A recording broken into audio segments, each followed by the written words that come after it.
నమస్తే అందరికీ. అయ్యా కోమటిరెడ్డి వెంకరెడ్డి గారు, ఎందుకయ్యా మీకు ఇంత బల్పు?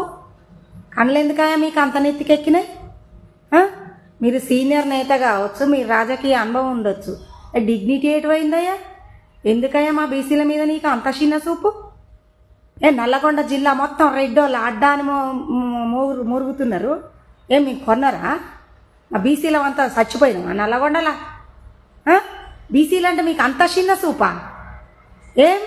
కైలాష్ నేత నిన్న నీతోటి ఏదో సంతాప సభకు వస్తే మొన్న మీరిద్దరు పోయినా ఆయనను రానియకుండా అవమానిస్తావు. నీ గెట్ల కాడ పంచాయతీ వచ్చినది? నీ అనుచరునికి డీసీసీ ఇయ్యలేదని, ఒక బీసీ బిడ్డకి ఇచ్చిరని నీ అక్క సిట్ల వెళ్ళబోస్తున్నావు. ఇటు పోయింది నీ 40 ఏళ్ళ రాజకీయ అవగాహన, తెలివి లేదు. బీసీలు తలుసుకుంటే కొట్టుకొని పోతారు మీరు. బీసీలు ఉండబట్టే నల్లగొండల మీ హవా సాగుతుంది. రెడ్డోళ్ళ నల్లగొండ అడ్డ అంటే రెడ్డోళ్ళ గడ్డట, నల్లగొండ గడ్డ అంటే రెడ్డోళ్ళ అడ్డట.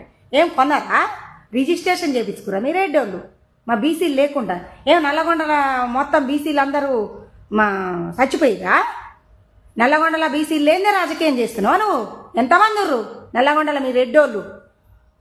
ఎంతమంది ఓట్లు వేస్తే నువ్వు గెలుస్తావు? ఒకసారి నల్లగొండ జిల్లాలో మొత్తం బీసీల ఓట్లు నాకు వద్దని పక్కకు పెట్టు, గాలికి కొట్టుకపోతావు. ఎందుకు ఎవరిని అనాలి అనొద్దంటే, ఇవాళ నల్లగొండ డీసీసీ నీ అనుచరునికి ఇయ్యలేదని ఒక బీసీ బిడ్డకి ఇచ్చిరని కైలాష్ నేతకి ఫస్ట్ నుంచి అక్క ఎల్లగక్కుతున్నావు. ఆయన నీకు బహిరంగ క్షమాపణ చెప్పిండు. అయినా నీకు ఎందుకయ్యా ఇంత? మనిషి అంటే ఒక డిగ్నిటీ, ఒక ఇది ఉండాలి.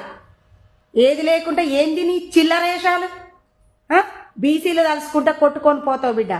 ఏమనుకుంటున్నావా? మీ రెడ్డీస్ అందరు కూడా, నేను ఇంతవరకు అసలు ఎవరిని అనను, ఇవాళ అంత అవమానిస్తావా? ఒక డీసీసీ పదవిలున్నోనే నువ్వు అంత అవమానించినవంటే నార్మల్ బీసీలు నీకు చెప్పుతో సమానమా? మన బీసీలకు సిగ్గు లజ్జ ఉంటే మనకి ఇట్లాంటివి జరగవు. చూసిరు కదా, ఇప్పటికన్నా సిగ్గు లజ్జ తెచ్చుకోరు మన బీసీ కార్యకర్తలు, మన బీసీ నాయకులు. తెలంగాణలో ఒక బీసీ బిడ్డకు అంత ఘోర అవమానమా? ఇద్దరు పోయి మూడోని డీసీసీ పదవండి. ఆయనేం నార్మల్ కార్యకర్త కాదు కదా ఆపటానికి. ఆయనకు ప్రోటోకాల్ ఉంటుంది కదా, బుద్ధి బుర్ర లేదు.